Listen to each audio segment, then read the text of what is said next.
Hi guys. So, a friend of mine told me I should review some of the lightsabers that I own. And funny enough, he actually gave me this one to review, so it's actually not mine. This is the 2020 Force Effects lightsaber, Count Dooku's. Get that more into focus for you. And honestly, this has impressed me. First Force Effects lightsaber I've really dealt with. Um, you, they seem to nail its main distinguishing features. You know, have that beautiful curve. Proportions, for the most part, seem to be spot on. It's pretty thick, however. I have pretty big hands, so it works for me, and I get some decent grip out of it. But I've heard some people complain about it. It's got this interesting stand that it comes with that I haven't quite figured out yet, but I think that's more me than the saber itself. So, looking at details, you have this beautiful claw that sticks out through here. I believe in universe it's called a blade guard or hand guard, kind of like the predecessor to Kylo Ren's, I believe. Or just an alternate version. I think actually in universe Kylo Ren's came first, as more vents than blade guards. Have this brass piece on the top that I don't know if it's actually brass or painted or powder coated to look like brass, but either way, it has this beautiful finish. I wish I had a better camera, then I could truly show you. But in universe, I believe this is the blade length adjust that I so wish we could have seen actually happen. It has a dual phase setting. Moving down, we have this kind of nondescript vent section, and the spine of the claw that actually runs most of the length of the saber. We have this, I can't tell if it's plastic or rubber, I think it's plastic, but this really nice grip section. This is probably my favorite grip section in all of Star Wars. It just has this beautiful, almost S-shaped grip, and it's simple yet elegant, and it just fits your hand perfectly, especially when you have this ring here. This is where I think the width of the saber is advantageous, because it just feels right in the hand. You know, you hold it like this,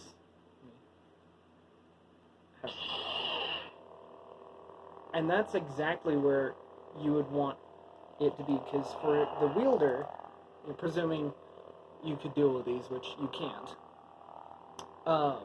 if you're gonna, go into battle with this, you'd want it about here weight-wise, and it's just a nice, comfortable grip.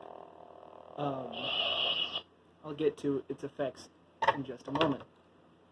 Finally, moving down, there's the second elbow piece, or second curved, because if you look, you have the emitter, the first curved section, the grip, which is actually straight, then you have this second curved piece, and then you have the pommel. So moving down, you have the second curved piece, has two brass rivets, not Yoda, rivets in through here. They're the same type of brass that you see up top, and it just adds that little details that I just really makes the saber work. You have this cover tech knob, which the blade is not removable, sadly. I would so love this saber if it was. I would go out and buy it myself right now. That's the only thing stopping me from actually buying this. Moving down, there's another knurled grip section. I think that's what it is. Just another black knurled section connecting to the trigger. Now, in universe, this is the actual activation. It was like a rubber switch that he would flip, the blade would ignite, and then push it in, and the blade would retract. This is just a static plastic piece out of red plastic that's semi-see-through. I don't know if you can see that on camera. Nice effect. I'm glad they have it. Kind of wish that was the actual activation. However, I get why, because that's where your hand would go regularly. So, understandable why they moved the switch, but I still wish that did at least something. Finally, moving down, we have the pommel section, which in universe is yet another spare power cell. Let me just move this in closer for you. It has this back plate, which I believe this is the magnetized part. I don't think Dooku actually used a cover tech. He was, as too peasant for him, so he added a magnetic plate. I believe this is either it, or it was inlaid into his grip. I can't remember which. I'm sure someone out there does. I'm going to actually twist this around. And there's another brass rivet there on the pommel for just a little added detail. Set this down and try to clear some space around me, because now we're getting to the fun part of the saber. Its features. So, as for features, we'll start with the light. So we have a string of LEDs running the blade. That's why it's not dual worthy, I believe. But it has a polycarbonate blade with a nice, there's like a white film inside surrounding the LEDs, and then there's a plastic piece around that adds that kind of glow effect.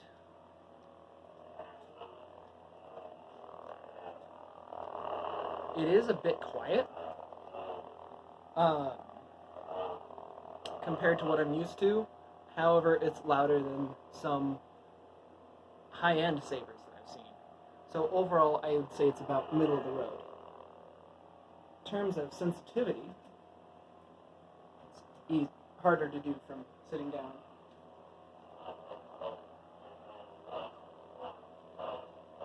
It's actually far more sensitive than even my Saber Forge Bane that I own. If I have a quick swing or a slow swing, there's an accelerometer inside that'll register the difference, and I find that truly, truly incredible. There's a company called DX Sabers that I believe they would classify that as relative smooth swing. I haven't had a chance to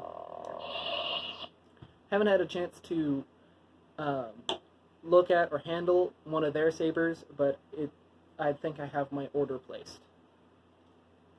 Moving back to features, the clashing sounds are there, but they're far less sensitive than the swing sounds.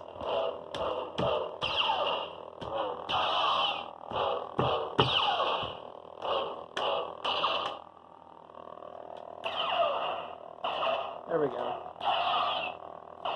I think the sensor is somewhere in here, so I have to figure out where the sensor is.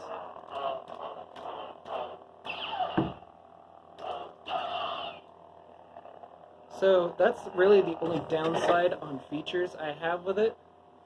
Another one is, I don't know if this was my friend or the saber itself, but there is a slight black mark here at the tip. I don't know if that's coming across. There's also a smudge there, so I don't know if he was out swinging around and accidentally hit something. But I thought I should mention it just because I don't know.